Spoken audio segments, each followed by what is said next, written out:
आजचा हा व्हिडिओ शेवटपर्यंत ऐक, कारण आज आपण फक्त ओढ, प्रेम किंवा आकर्षण याबद्दल बोलणार नाही.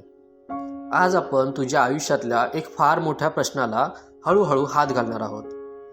तो प्रश्न असा आहे, मी कुणाच्या आयुष्यात खरंच महत्त्वाचा आहे का? खूप स्त्रिया मनात ठेवून असतात, तो माझ्याशी बोलतो पण मनाने इथे का थांबत नाही? तो जवळ आहे पण तरी मी एकटी का वाटते? आणि खूप पुरुष हे कधीच बोलत नाहीत, ती चांगली आहे पण मन तिथे अडकत नाही. आज आपण हे सगळं शांतपणे समजून घेणार आहोत. पुरुष कोणत्या स्त्रीकडे जास्त ओढला जातो आणि का?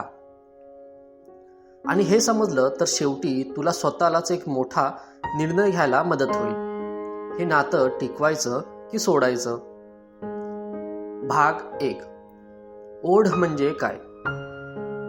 सगळ्यात आधी एक गोष्ट मनात नीट बसव. ओढ आणि आकर्षण या दोन वेगवेगळ्या गोष्टी आहेत. आकर्षण डोळ्यांनी होतं, ते क्षणात येतं आणि क्षणात जातं.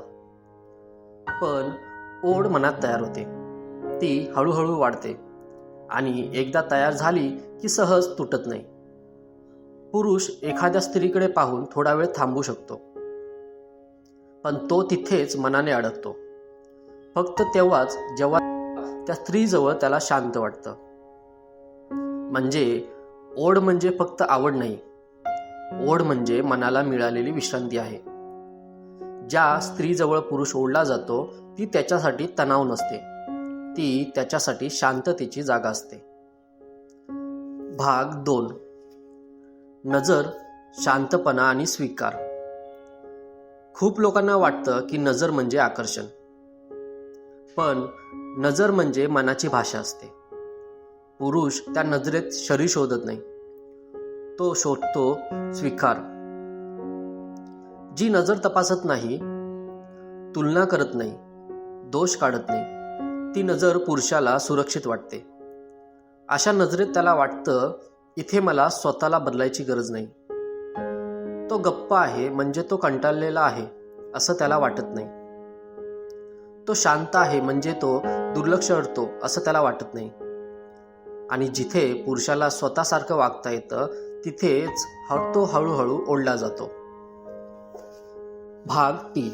शांत आत्मविश्वास. आता आपण येतो सगळ्यात महत्त्वाच्या मुद्द्यावर. पुरुष खूप बोलणाऱ्या स्त्रीकडे ओढला जात नाही, तो ओढला जातो त्या स्त्रीकडे जिच्या शांतपणात आत्मविश्वास असतो. हा आत्मविश्वास दाखवावा लागत नाही, तो दिसतो. अशी स्त्री स्वतःला सिद्ध करत बसत नाही, ती कुणाशी स्पर्धा करत नाही, ती कुणाला कमी दाखवत नाही. तिच्याजवळ पुरुषाला असं वाटत नाही की इथे मला काहीतरी बनावं लागेल. तो तिथे फक्त तो राहू शकतो. आणि पुरुषाला सगळ्यात जास्त हेच हवं असतं. इथे थोडं थांब, कारण खूप जण हे सगळं ऐकून मनात एक प्रश्न विचारतात. हे समजलं, पण माझं नातं खरंच पुढे न्यावं का? मी अजून थांबू का की आतून सोडून द्यावं?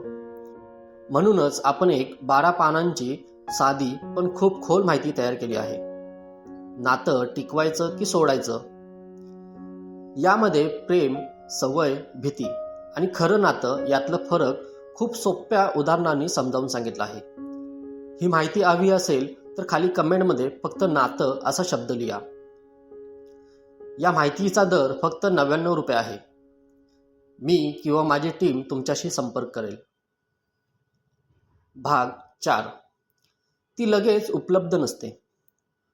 खूप लोक या मुद्द्याला चुकीचा अर्थ लावतात. लगेच उपलब्ध नसणं म्हणजे खेळ करणं नाही. त्याचा अर्थ एवढाच की त्या स्त्रीचं स्वतःचं आयुष्य आहे. ती रिकामेपणातून नातं शोधत नाही, ती पूर्णतेतून नातं स्वीकारते. पुरुष अशा स्त्रीकडे ओढला जातो कारण तिथे त्याला स्वतःचं मोल वाटतं. इथे अनेक जण स्वतःला विचारतात,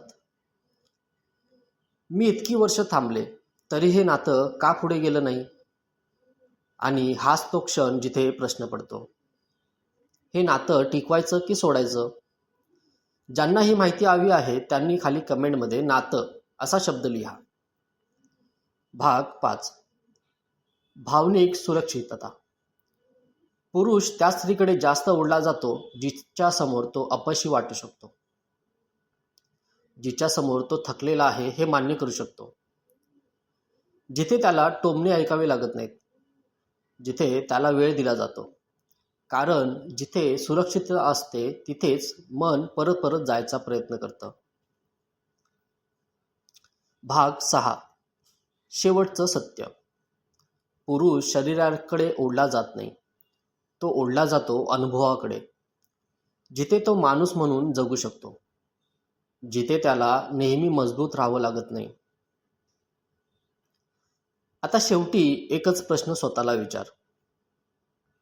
हे नातं तुला हलकं करतंय का की दररोज जड बनवतंय? जर नातं फक्त सवयीवर चालत असेल तर हे आयुष्य बनत नाही, आणि तेव्हाच तो प्रश्न उभा राहतो, हे नातं टिकवायचं की सोडायचं? अशाच व्हिडिओसाठी व्हिडिओला एक लाईक आणि चॅनेलला सबस्क्राईब करा. भेटू पुढच्या व्हिडिओमध्ये. धन्यवाद.